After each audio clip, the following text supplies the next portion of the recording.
Assalamualaikum warahmatullahi wabarakatuh. Alhamdulillah, salatu wassalamu ala Rasulillah ma ba'du. Anak-anak sekalian, saya di sini melanjutkan latihan soal dan pembahasan soal persiapan UTBK untuk bab interaksi sosial yang kedua.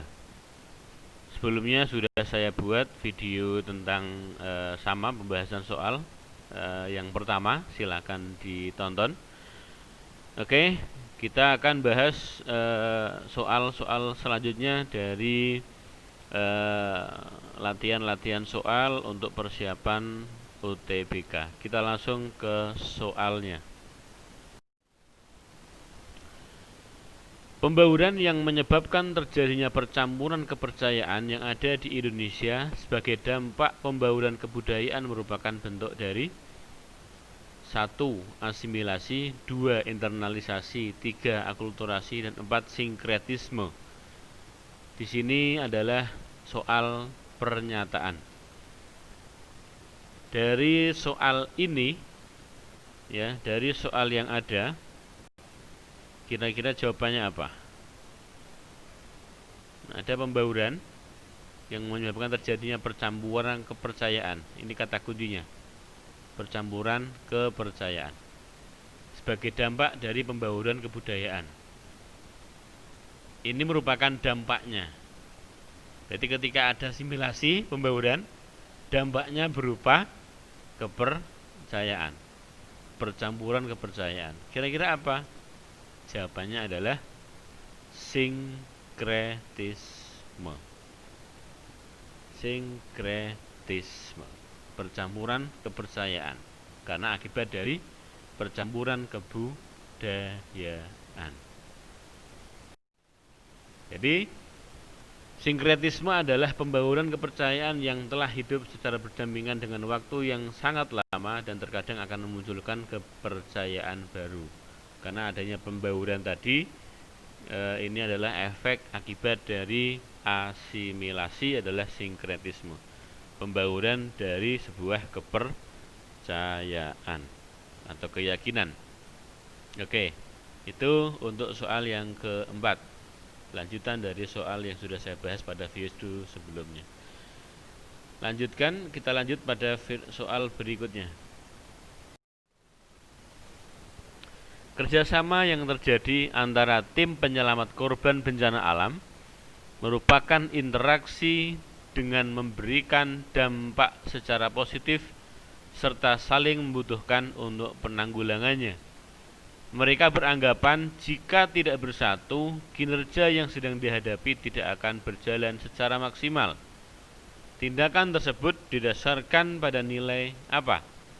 A. Dominan, B. Mendarah daging, C. Moral, D. Estetika, atau E. Kebenaran. Kata kunci dari soal ini adalah adanya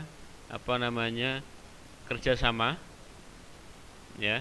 Kemudian ada di sini nilai yang ada, nilainya apa?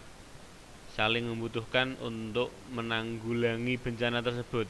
Jadi kerjasama untuk menyelamatkan korban bencana alam, kemudian nilainya adalah saling membutuhkan. Dan mereka menganggap bahwa ketika masing-masing orang yang membantu tidak bersatu, maka tidak akan bisa berjalan dengan maksimal. Maka di sini ada sebuah nilai yang sangat melekat pada orang atau tim penyelamat tadi. Kira-kira nilai apa itu? Apakah dominan, mendarah daging, moral, estetika, atau kebenaran? Kita lihat satu persatu dari masing-masing konsep nilai tersebut. Nilai dominan dapat diartikan sebagai satu nilai yang dianggap lebih penting daripada nilai-nilai lainnya. Nilai yang mendarah daging merupakan nilai yang telah menjadi kepribadian atau kebiasaan. Nilai moral adalah nilai yang bersumber dari kodrat manusia seperti kehendak dan kemauan. Nilai estetika adalah nilai yang bersumber dari rasa keindahan. Nilai kebenaran adalah nilai yang bersumber dari akal manusia. Berdasarkan soal tadi, ketika ada kerjasama kemudian mereka menganggap itu adalah hal yang sangat penting dan kerjasama tim adalah sesuatu yang harus dilakukan, harus dikerjakan secara bersama-sama. Ketika tidak, maka tidak akan bisa berjalan dengan baik. Di sana ada sebuah nilai. Nilai apa kira-kira dari berdasarkan konsep ini? Jawabannya adalah nilai dominan. Nilai yang dianggap lebih penting daripada nilai-nilai lainnya. Kenapa bukan nilai moral? Padahal contohnya adalah menolong orang yang terkena musibah. Di sana ada nilai kerjasamanya, bukan secara pribadi diri individu, tapi ada kerjasama. Kerjasama itulah nilai dominannya yang dianggap lebih penting daripada nilai-nilai lainnya. Oke, itu soal yang kelima. Berikutnya, gejala dalam masyarakat yang memiliki dampak interaksi sosial disosiatif adalah, ini soal pernyataan. 1. Tawar-menawar yang dilakukan antara pembeli dan penjual. 2. Adu argumentasi mengenai masalah dalam keluarga. 3. Mengerjakan tugas sekolah dengan melibatkan kelompok belajar. 4. Pertandingan sepak bola berakhir pada hasil imbang. Kalau kita kembali flashback pada materi interaksi sosial, dua bentuk interaksi adalah asosiatif dan disosiatif. Asosiatif mengarah kepada potensi masyarakat untuk berinteraksi ke arah yang positif, ke arah yang integrasi. Sedangkan disosiatif itu interaksi sosialnya bentuknya mengarah ke disintegrasi. Maka ketika melihat pertanyaan ini kemudian pernyataan di bawahnya 1, 2, 3, 4, kita lihat saja mana yang ke arah positif tidak menimbulkan dampak disintegrasi dan mana pernyataan yang menimbulkan dampak disintegrasi. Nomor 1, tawar-menawar yang dilakukan antara pembeli dan penjual bukan mengarah ke disintegrasi. Itu positif ya. Maka masuknya adalah asosiatif. Nomor 1 tidak. Nomor 2, adu argumentasi mengenai permasalahan dalam keluarga. Benar gak kira-kira ini disosiatif? Betul, karena mengarah bisa jadi masuk ke disintegrasi. Kemudian berarti nomor 2 termasuk disosiatif. 3, mengerjakan tugas sekolah dengan melibatkan kelompok belajar termasuk asosiatif, karena tidak ada potensi yang mengarah ke disintegrasi.